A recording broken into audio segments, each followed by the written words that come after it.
Responsibility. Responsibility is the topic that we've been taking a look at this week on Transforming the World. To be responsible, one of the characteristics that I mentioned earlier on, I think I said it Monday and Tuesday, one of the characteristics, though, is to accept liability for our mistakes. When we do something wrong, we own it. That's being responsible. We certainly don't make excuses when we failed. We come along and say, look, I was wrong. Please accept my apology. End of sentence. But, it sure seems to me that most of us act an awful lot like Adam and Eve. We do something wrong and we end up pointing fingers. We start justifying why we did something wrong, why we made a mistake. Well, that's what we're going to examine today on Transforming the World. My name is Pastor Greg, and I'll be back with you shortly.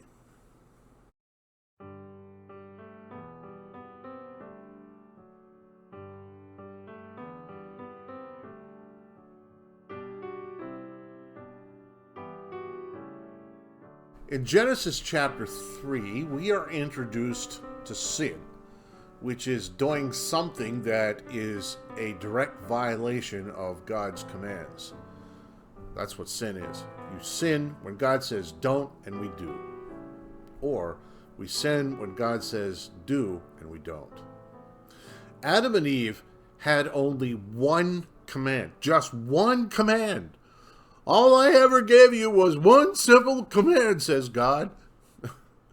And you know how frustrating that must have been for him? Don't eat the fruit from that tree. Are you kids deaf? Parents, you understand where I'm coming from.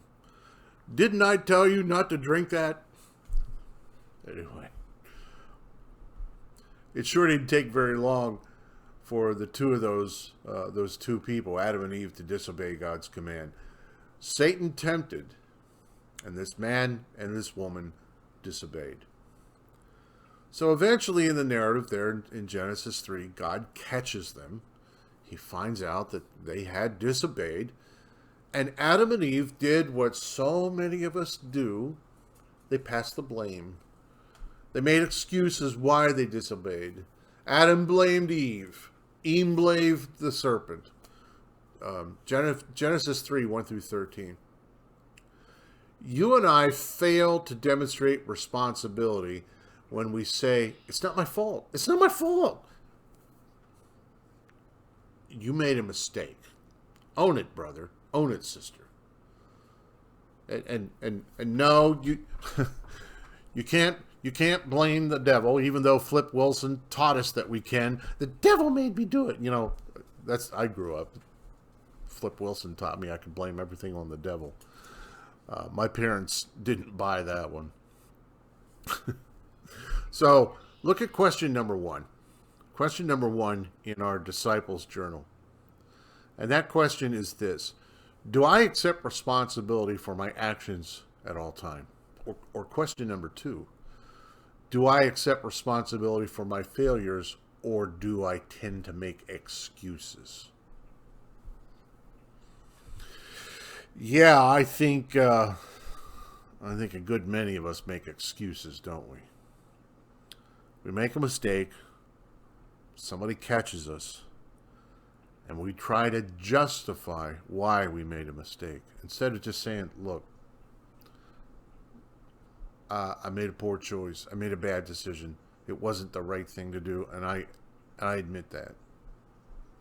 I love what Solomon writes, Ecclesiastes 5:6. Now, there it says that when someone takes a vow before the Lord, they had better be ready to fulfill that vow. And Solomon says, God becomes angry with the person who says one thing but does another. I think in the same way we could apply that to hiding behind excuses. I believe we could. We should not attempt to hide behind our excuses when we do something wrong, because God knows we made the mistake, right? We know we made the mistake. The mature individual is the one who can own that mistake.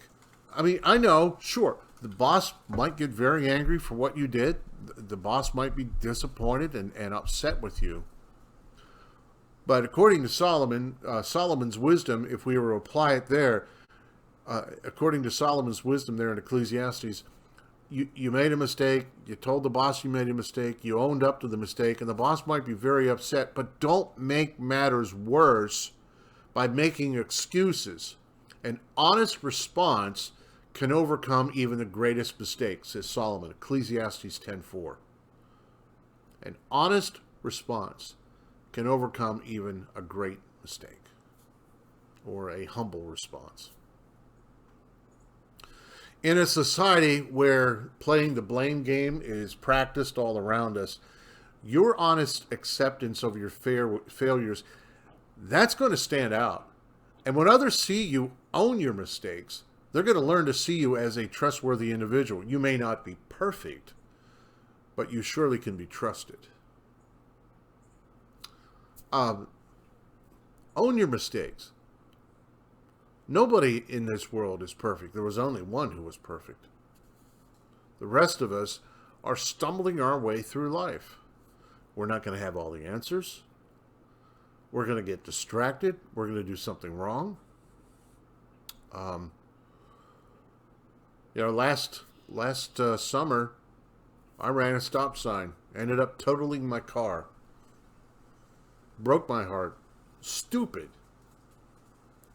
I went through the stop sign, and police officer showed up and says, "Well, what happened?" I'm like, "Look,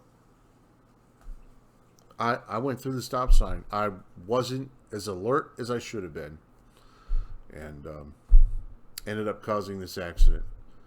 I told the insurance company, told the police officer, it was my fault. I owned the mistake. Not trying to make excuses. I ended up paying the fine. I did. I paid well over $100 because of the traffic violation. But that's the mark of a mature believer, isn't it? We make a mistake and we own up to it. Don't make excuses when you do something wrong. Don't make excuses when you have a weak moment. Apologize for it. Ask for forgiveness and move on. That's the mark of a responsible Christian. That's the bar that we need to strive for. Okay, we're going to talk some more tomorrow about responsibility. I hope you can join me. You've been watching Transforming the World, and my name is Pastor Greg.